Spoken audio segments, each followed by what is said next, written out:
Welcome to the Communication 24/7 podcast, where we communicate about how we communicate. I'm your host, Jennifer Furlong.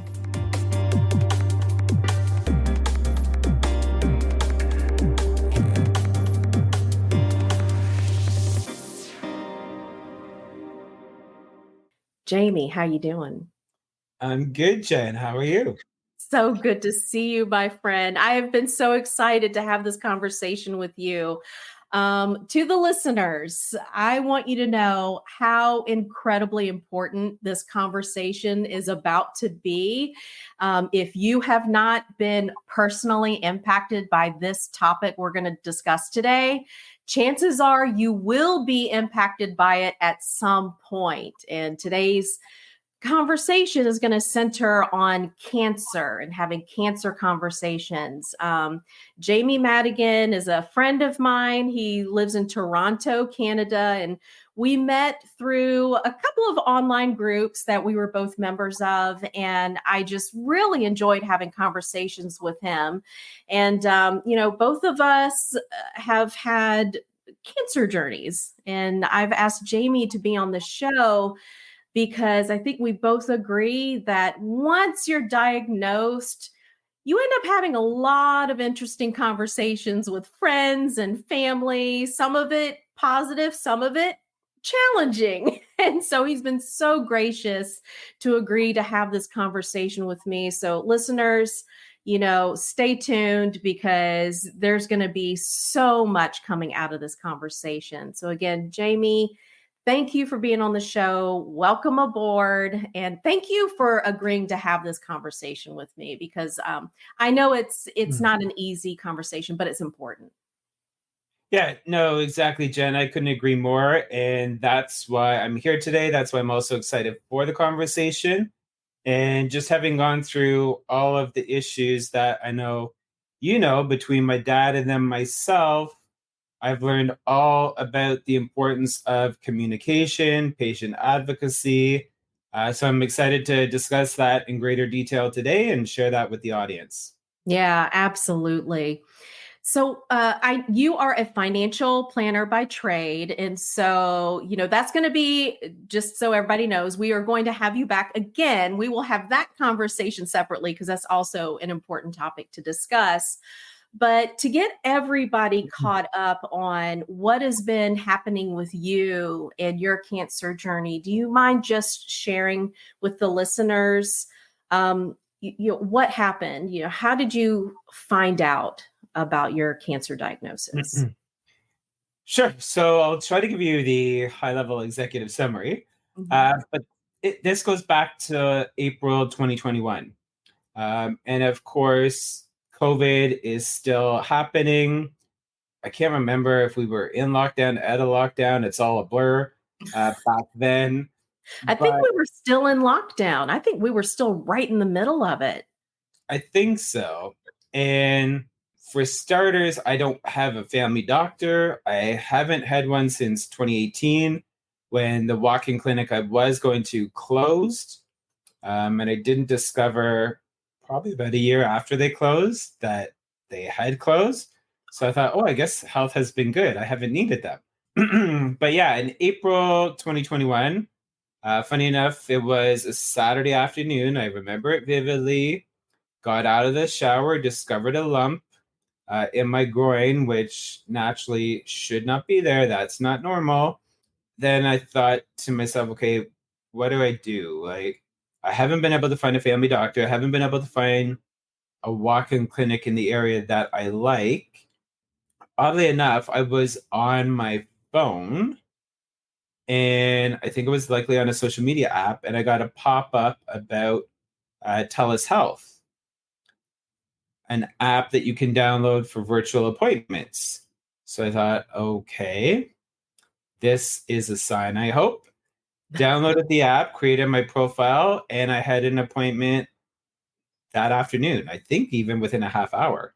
Wow. Okay. I believe So, still, better than nothing. Yeah, it was still relatively new. So I had virtual appointment over the phone with the video, explained about the lump, and they said, okay, well, we'll send you for imaging. and I went and had an ultrasound done at a nearby lab. When I got there, I told the technician, I said, I understand, like they said to do ultrasound on the lump, but feel free to go all around, see if there's anything else in the area.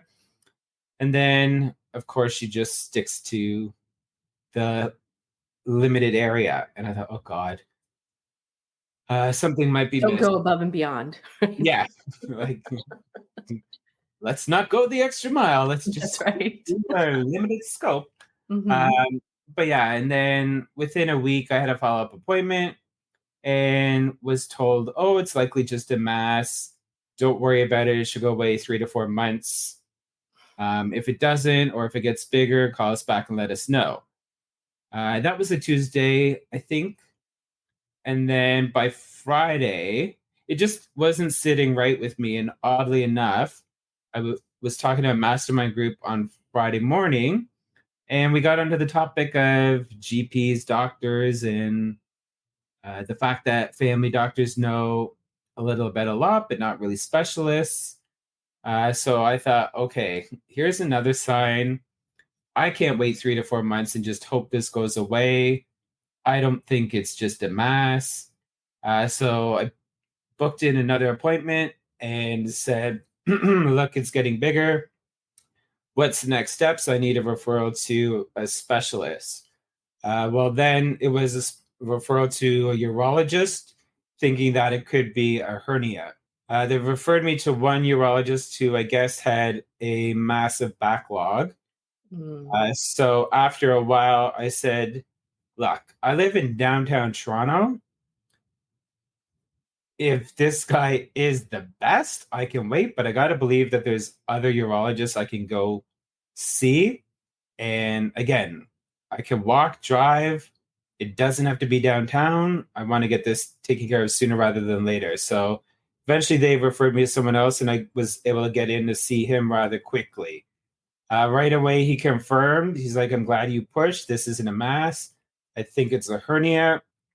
I can't confirm that though. So I'll refer you to a general surgeon who can confirm that. So he referred me to general surgeon at St. Mike's, a local hospital. And in the meantime, also had imaging done at the hospital. So we did an ultrasound, a CT scan, and blood work. And I finally got in. So I saw him in June, finally got in to see the general surgeon in August. She was impressed at all the tests that he had run, and commented, thank God he ran those tests, because in looking through them, this is much more than just a hernia.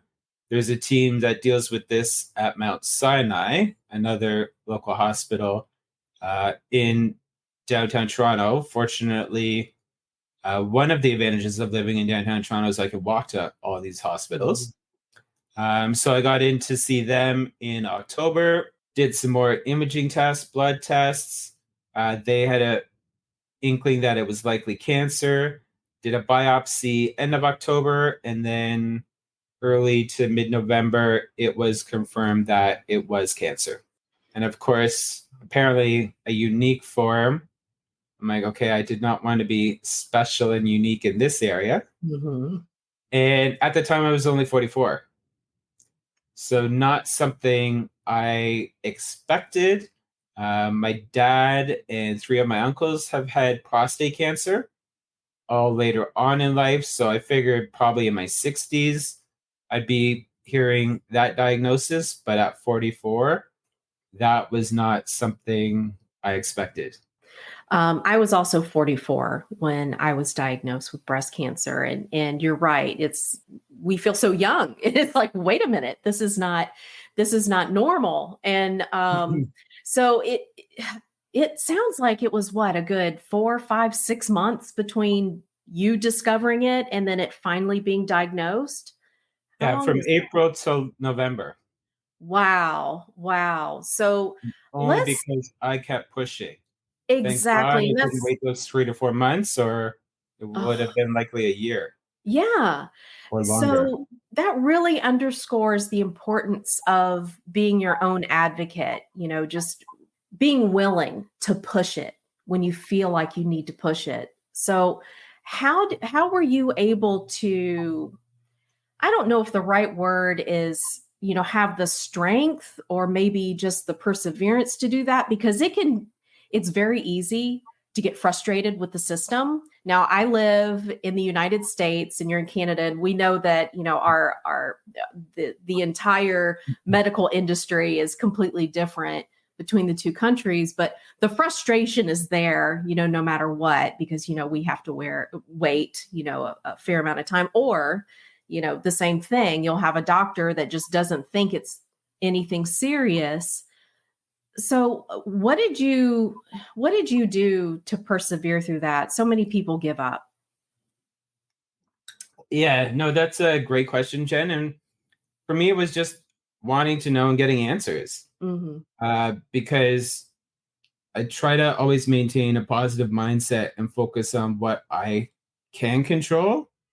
I was in the best shape of my life, eating healthy, working out every day. So that was the other thing. I'm like, no, this can't be happening. This is the best I've ever been. So yeah, I just kept pushing for answers. And then when I finally was diagnosed, my first question to my oncologist and general surgeon was, would you consider this to be life-threatening cancer?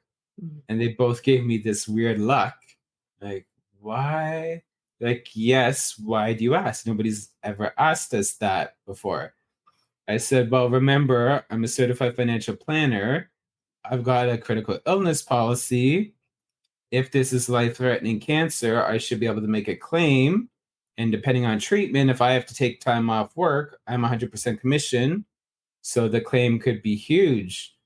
So yeah, I was able to get them to complete the paperwork for me, submitted the claim, and within 8 business days of submitting the claim, I received a check in the mail.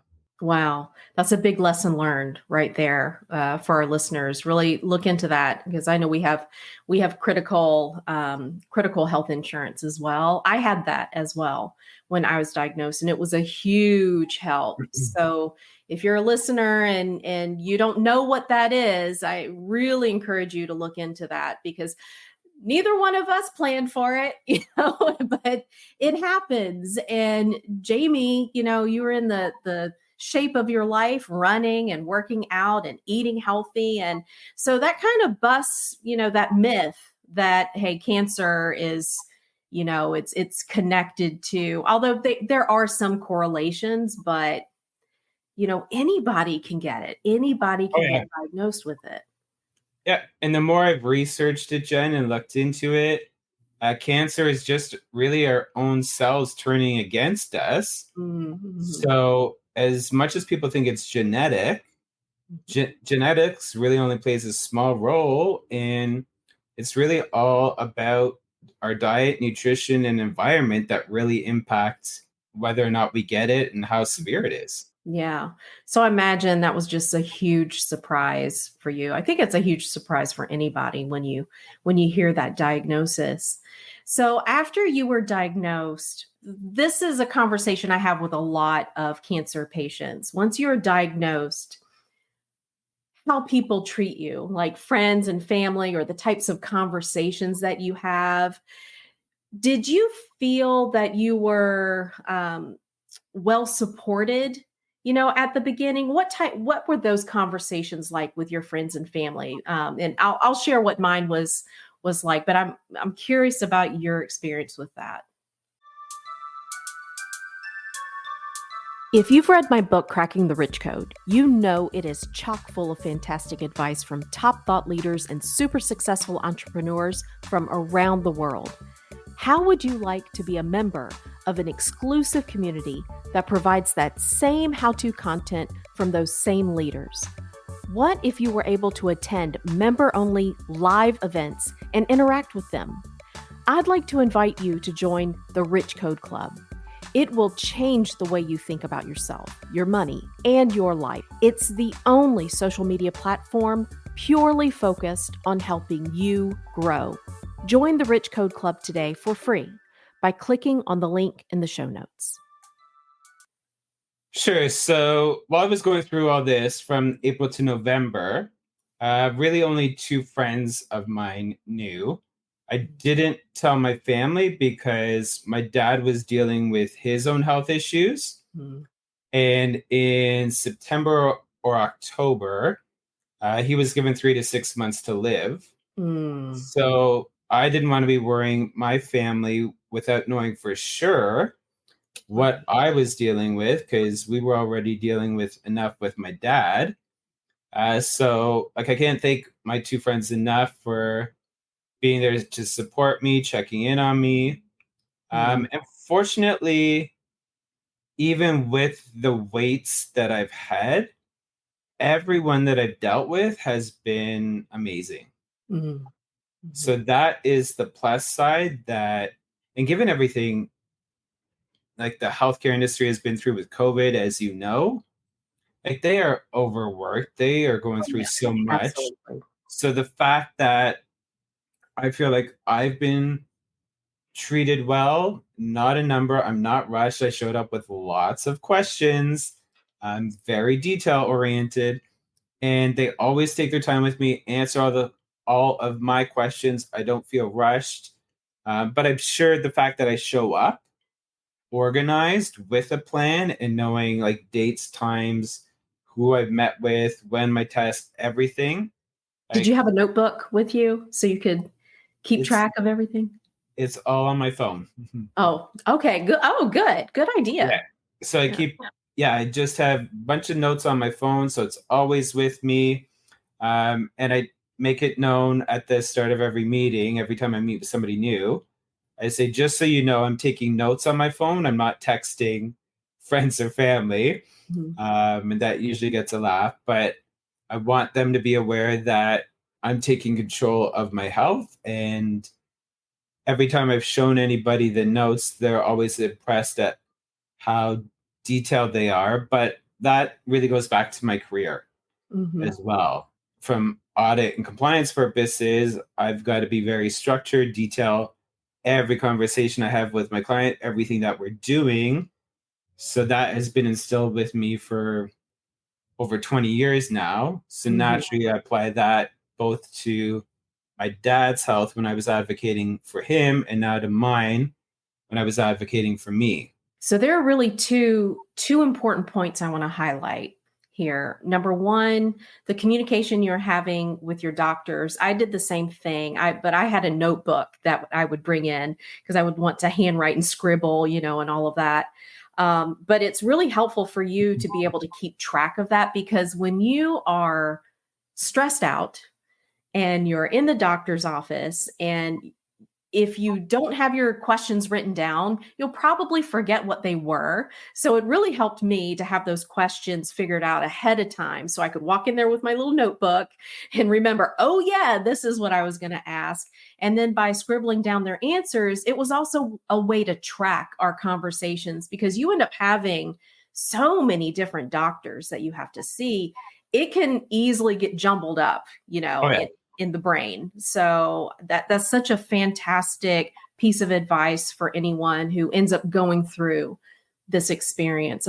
That's a great communication tool to have. The second thing I wanted to highlight, you had mentioned that at that time you hadn't talked to your family about the diagnosis because they were going through, another serious issue with your dad, but your friends were key in helping you along. So from that perspective, what did your friends say, or what did they do to really help you in that time of need?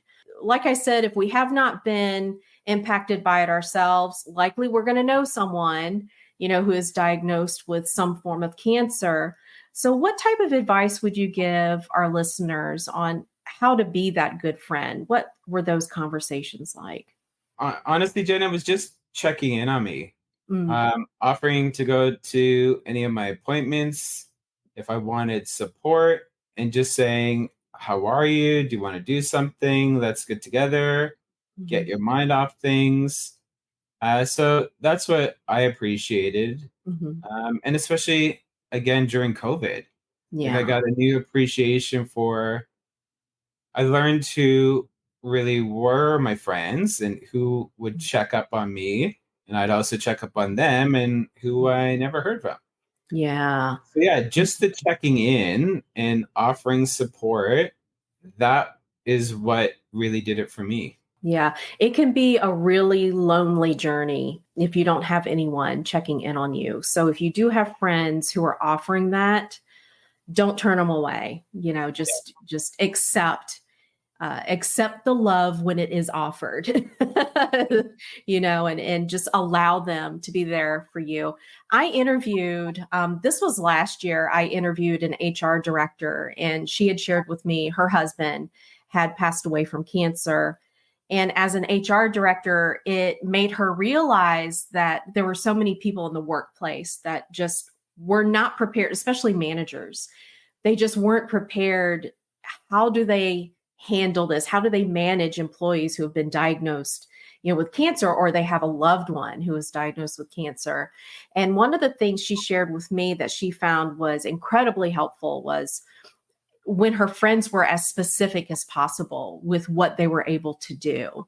And so a piece Okay. of advice she said is, if you're able to go to the grocery store, offer to go into the grocery store. If you're able to watch their kid, if they're a parent, offer that. She said, because the more specific you can get, the more that they are likely to accept that offer.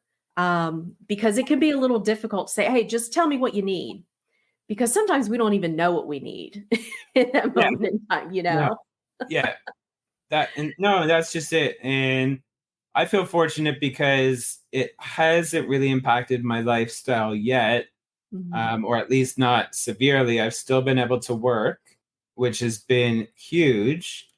But yeah, I've had a lot of offers that if you need anything, if we can do a grocery run for you, Mhm. let us know. So yeah, just even those little things, I kind of feel bad. I'm like, Mhm. no, I'm fine. Like I can walk to get my groceries or drive to get my groceries. I'm not in bed. I'm still living. Right. But yeah, just those little offers are Mhm. appreciated. Yeah. And eventually I shared it on social media in December Mhm. and just did some public posts because I'm like, rather than have this conversation over, I'm Mhm. just going to blast it out to everyone. And then, yeah, I found actually one of my friends reached out, and I didn't know that he had been diagnosed with cancer years back. Mhm. And he Mhm. gave me a heads up. He's like, hey, you probably don't know this, but I had cancer. I've recovered. He's like, I'm here for you, whatever you need.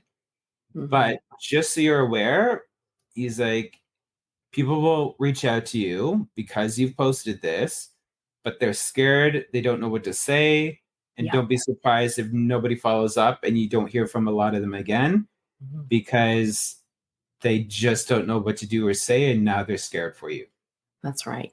And it's okay from a communication standpoint, if you're a friend or even a family member, if you don't know what to say, it's okay to say that. Yeah. I completely understand that. It just, yeah, this sucks, right? I don't know what to say except for this sucks, that's it. I'm here for you, but I just don't know what else to say. Because it's true. No matter what they say, it's really not going to, at the end of the day, make it better. You still have to go through your treatments. You're still having to deal with something that, they're not having to deal with. So I think just being, honest and just showing that you want to offer some support, but if you don't know how, then, there's nothing wrong with saying that. And I'm glad your friend said that to you. Was that helpful to you? Was that a way to help you just feel better about those who kind of disappeared after you made the announcement? Yeah, no, it was perfect because it was an eye opener for me, something that I wasn't aware of, never thought of. And sure enough, it happened. So Mhm. when it happened, I thought, okay, well, this is exactly what he warned me about, what he said. Again, for anyone who's listening, it's okay just to say, like, even some messages I got, Jamie, no need to respond. Just Mm. wanted you to know that I'm thinking of you Yeah. or Yeah. sending you positive vibes or praying for you. That's And right. all those little things, it warms the heart. It makes me feel good. And the few people that said no need to respond, I'm like, okay, you get it. That Yeah.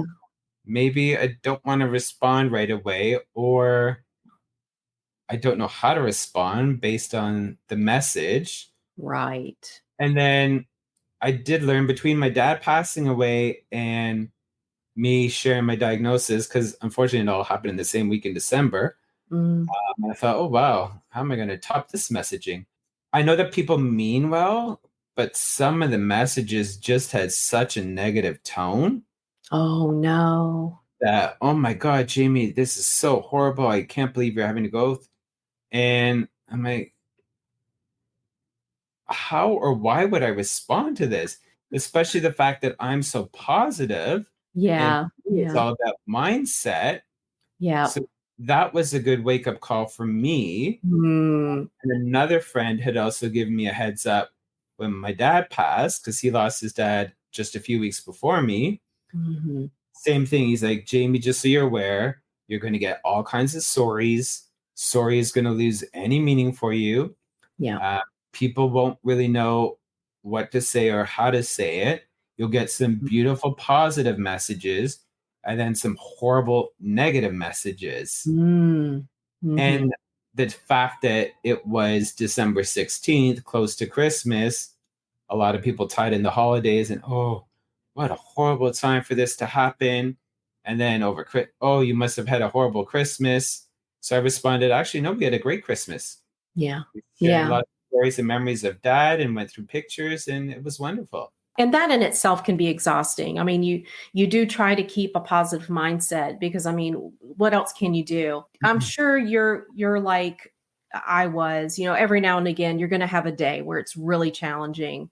We are human, but at some point you do have to say, look, give myself permission to feel bad for a little while. And then I really do need to focus on my next moves. What am I in control of? And really try to make the best of it, truly to try to get better. Because if you go down that negative spiral, just not only making you feel worse, but the stress of it all, you can make yourself even sicker if Oh you yeah. do that.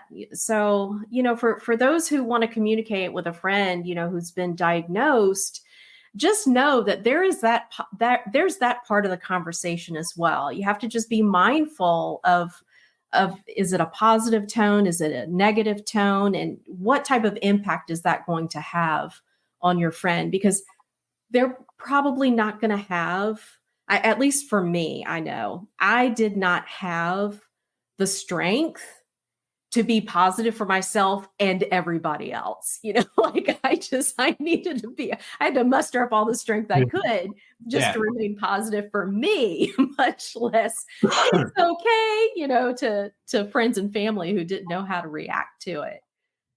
Yeah. Did you feel There's that only way, so much Tom? to go around. Yeah, that's right. But yeah, no. So that was a big eye opener for me as well, Jen.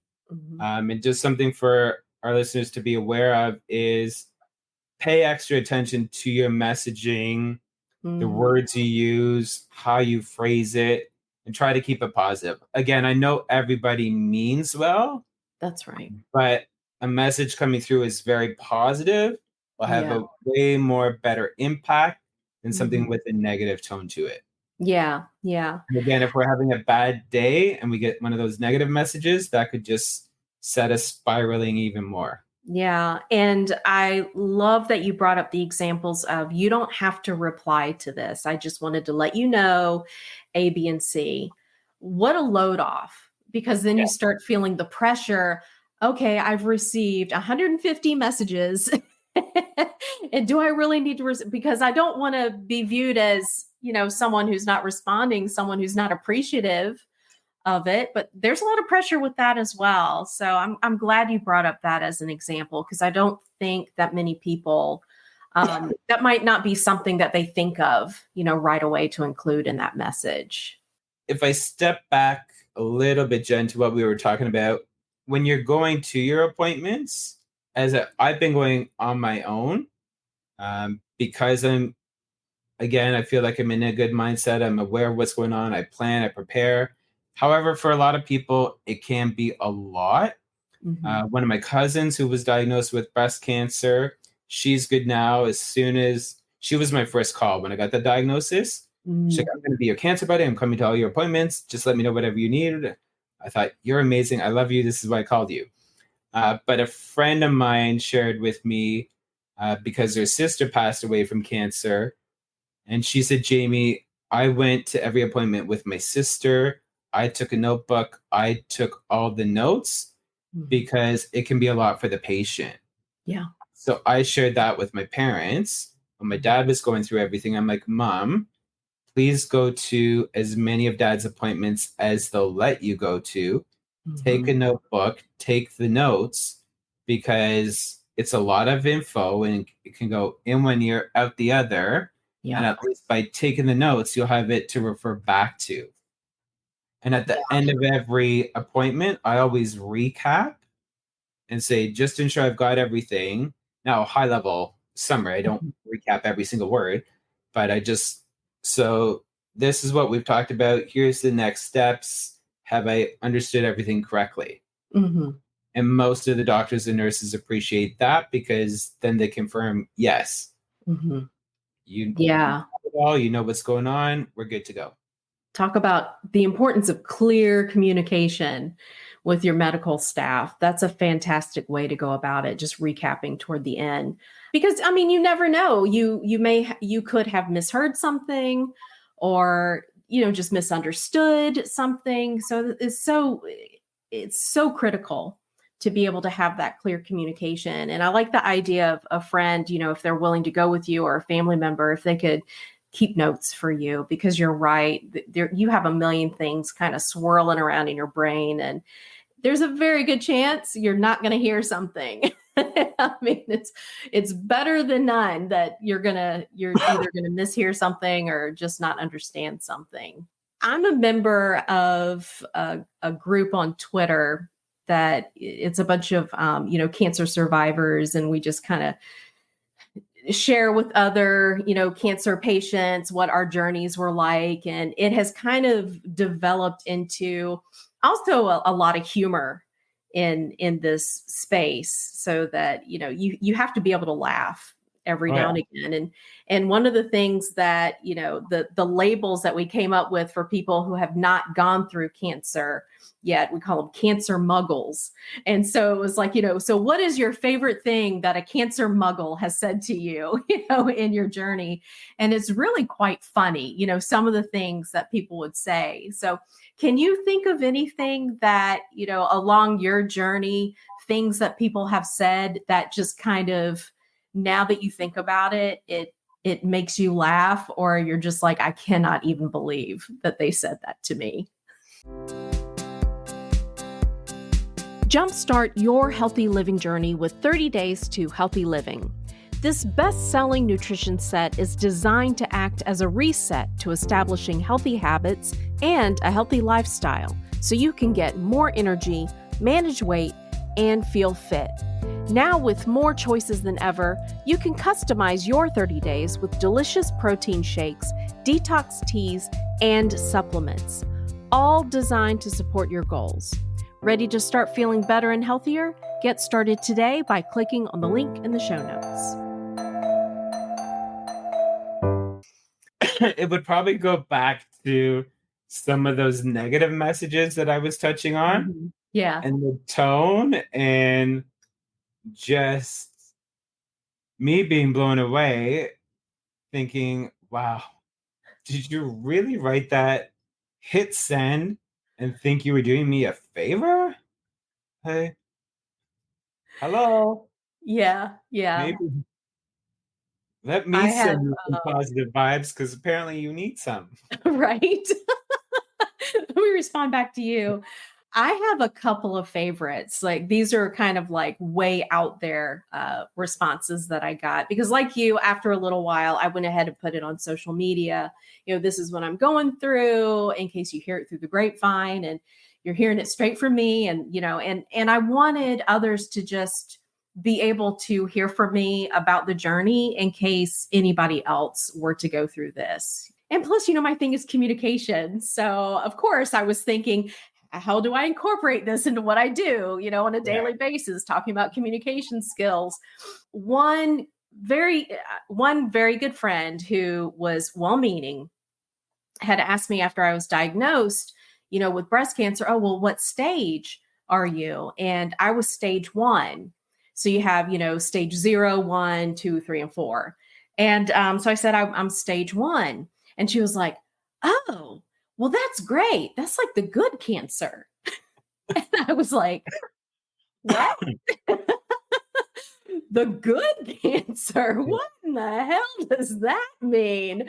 Okay, I'll remember that, as I go through my surgeries, my 30 rounds of radiation, and all of that. So that would be, one for the record books right there.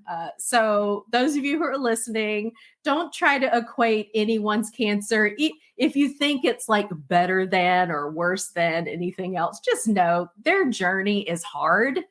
And there's no such thing in the world right now, especially when you're in the throes of it. Oh, you got the good cancer. So I had to laugh at that. Funny enough, Jen, I can totally relate to that because for the longest time, I kept forgetting to ask what stage I was because it was always just brought up from the very beginning. Mm-hmm. Oh, this is a low-grade tumor, meaning that it's slow to spread and or grow. So yeah, when I share that with, oh, well, that's good. I'm like, well, no, I still have cancer. It's not good. And it's really been like growing inside me for 2-3 years. So no. Right. Yeah.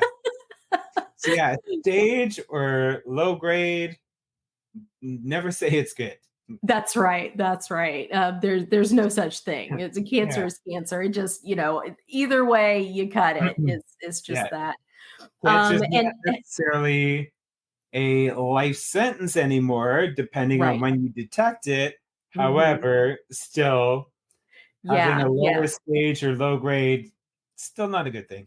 Yeah, I mean, you're still going to have to go through the surgeries and, whatever that treatment plan is. I chose not to go through chemotherapy because after looking at the statistics over the long run, I did this with my oncologist and I was like, well, I mean, the numbers really aren't that different with chemo and the radiation versus no chemo and I do the radiation, So I was like, well, I'm just going to do the radiation for now. Had the surgeries and the radiation and I'm a numbers person, when it comes to that. So I was like, well, the probabilities, this is looking pretty good. So, that was a choice that I made, but it was still tough, going through all of that. I am thankful that I didn't have to go through, that step of chemo because I know so many people who have, and it just wreaked havoc, on their bodies, but it was still difficult nonetheless. But that does remind me also, there were several people who came out of the woodwork with a lot of advice on things I should be doing or things that I could be doing. So did you get any sage advice from people who have never been through cancer, but they had the answer for you? Yes. And every little minor health issue that I've had since then, everyone's got an opinion. And, oh, Jamie, you should try this. You should do this. Oh, when did you get your medical degree? Right. But again, I know everybody means well. I try to just absorb it, thank them. Now, a lot of people did, when I did share my news back in December 2021, what I wasn't expecting, what really overwhelmed me was the amount of private messages I got back about people's own personal journeys or their family journeys and how they dealt with it. And thank you, Jamie, for being brave and sharing your story and for really making patient advocacy the focus of your message. Because, that's something that a lot of people don't understand, that it's okay to ask questions. It's okay to ask about your options. They wanted me to start chemotherapy right away in December 2021. And I said, no. I said, my birthday's in December. It's Christmas. It's going to be my last holiday season with my dad. And don't forget, I've got the critical illness policy. Part of that is the second opinion report. So I would like to go through that before I make any decisions about treatment. Mm-hmm. Thank God I did the second opinion report. It was sent down to a doctor in North Carolina. He confirmed the diagnosis, slightly different term. I got a 28-page report back. Thank God I read it twice, because the second time through, before a follow-up appointment with the oncologist, there was one line in there about how chemotherapy typically has little to no impact on my particular diagnosis because it's a low-grade tumor. Mm-hmm. So I went to my follow-up meetings, asked my oncologist about that, asked the general surgeon about that. Oh yeah, we agree with that. I'm like, and you didn't think to tell me this? Yeah, we're going to talk about this while you were encouraging me to go ahead and start the chemo? Yeah. So I've held off on chemo. And instead, I've been working with a naturopathic doctor doing vitamin C IV, because apparently cancer cells can't handle high doses of vitamin C. I switched up my diet, became vegan back in October 21, because plant-based diet helps you to have your system to be more alkaline.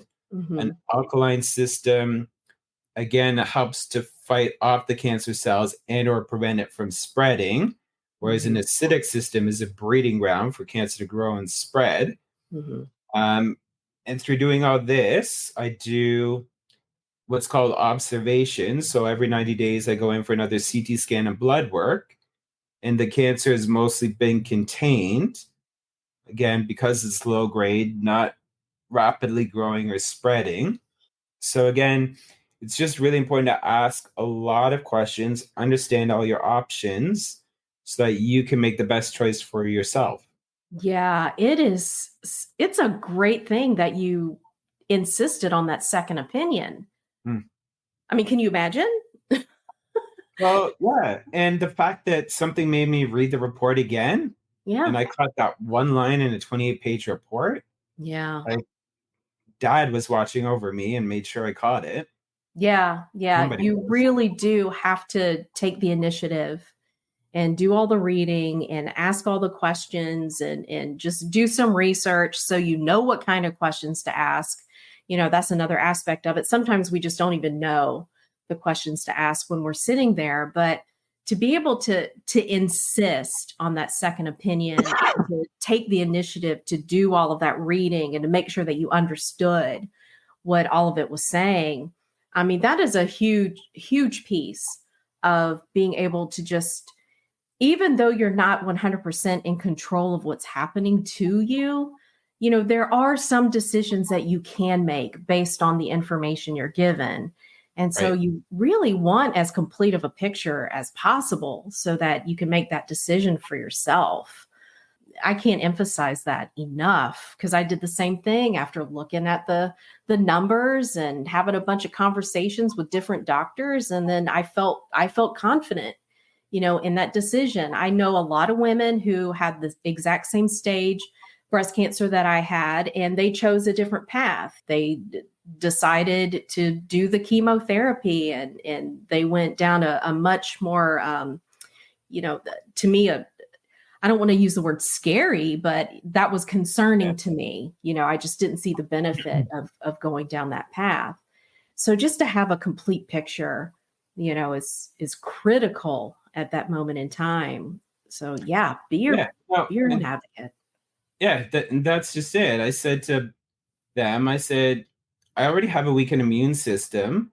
I don't want to be pumping poison into just to prove you all right if you don't think it'll have much of an impact. That's right.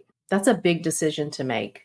I remember when I was diagnosed, I had gone to get a mammogram, and it was a follow-up mammogram because the first one came back questionable. So like, okay, come back in like about 6 months and we'll do another one. And so I got the scans done. I went home. A couple of days later, I got a notification that, on my chart, the app, the scans were in. And I didn't think anything of it. This is what I did every single time. I looked at the scans and I'm reading it. And there was language in there I didn't understand.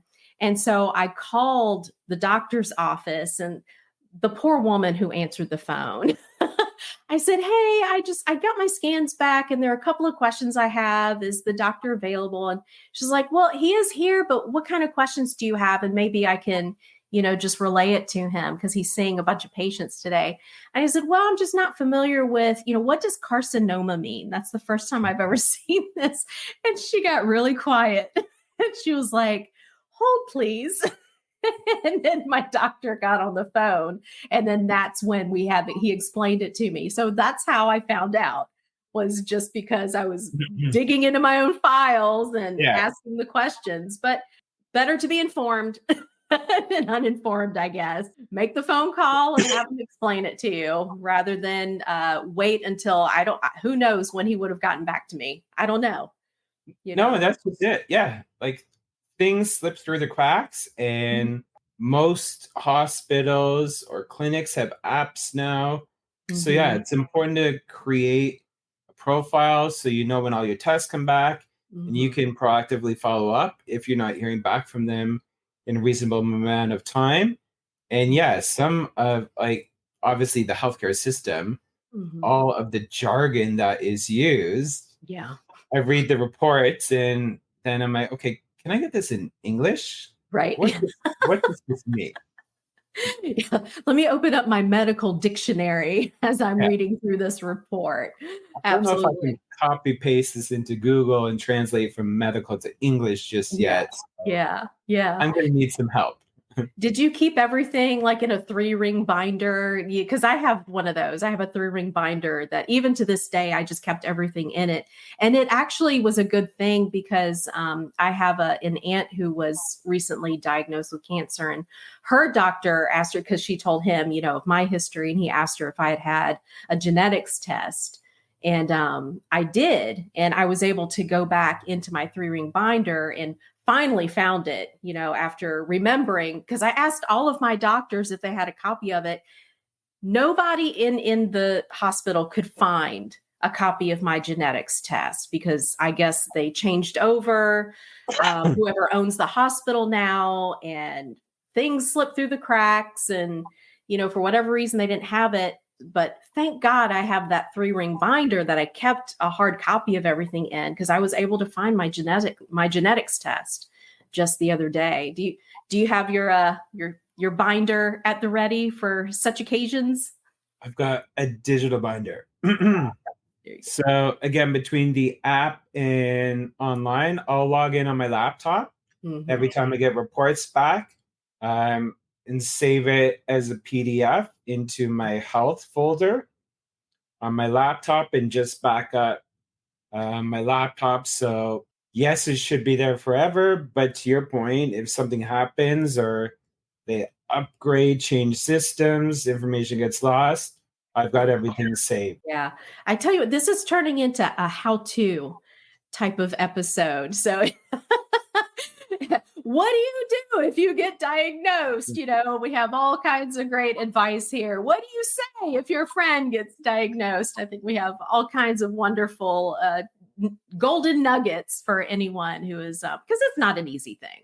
It really isn't. For anybody, this is not easy to deal with. I do know that we're starting to run short on time. I mean, we've already been talking for almost 50 minutes now, which is insane to me because this has gone by really, really fast.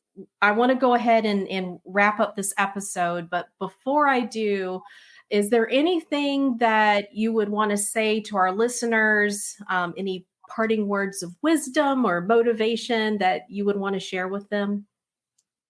Yeah, I'd say my top tips, Jen, are it's really important to maintain a positive mindset. And as we've discussed, I realize that can be harder some days than others, but be thankful every day that you wake up and try to only worry about what you can control. Because if you focus on everything that you can't, that will just drive you bonkers. And the other most important thing that has worked for me, I would say, is the whole patient advocacy part. Being organized, asking lots of questions, prepping for every appointment, and making notes. Like every doctor who comes in, I'm like, sorry, what was your name again? And they always show me their photo ID so I can grab their name. So I make a note of every doctor I meet and talk to. Normally it's multiple doctors because the hospital I'm dealing with is a teaching hospital. So I just grab everybody's name, lots of notes. And again, always ask questions. And if you're not sure about your options or the tests that were run, why they were run, the outcomes, ask questions. You're the patient. You've got the right to know. Absolutely. If you don't Fantastic advice. ask and take control, nobody else will. That's right. That is 100% correct right there. So don't be afraid. Don't be afraid to take control. Well, Jamie, this has been absolutely wonderful. I'm so happy to see you and to be able to have another conversation with you. And, I'm just so happy that you look like you're doing well. It seems like, you're not just hanging in there. You are actually actively doing what you can, focusing on the things that you can control and eating healthy. And are you still working out? Are you still going to the gym? Lighter dumbbells. I'm still working out at home. Yeah. Thank goodness for the Peloton app. Yeah. So Monday to Friday, I do my strength classes, and then I hop on the bike a couple times. So yeah, that is another thing that really helps me with mindset and keeps me positive and focused and gives me energy to keep going. Yeah. So find something that you love, that's important to you, that you can focus on and do. That's right. That's right. And bring some joy in the midst of that storm. Got to be able to reach for that. Exactly. All right, friend. Thanks again. Wonderful seeing you. And I will be seeing you again because we'll have round 2 down the road. And then we'll have some conversations about financial planning and what do those conversations need to sound like, amongst family members. Because very, very important thing to have a conversation about. All right, everyone. I hope that you found this episode to be useful. It's not an easy conversation to have. It's not a fun topic to explore, but unfortunately, it is a reality of life. And we know so many people who have been diagnosed with cancer and many survivors and many who are actually actively going through their diagnosis right now. So be blessed. And like Jamie said, when you wake up, be happy you have another day and try to make the best of it. That's all we can do. All right, everyone, take care of yourselves and we'll see you next time. Bye.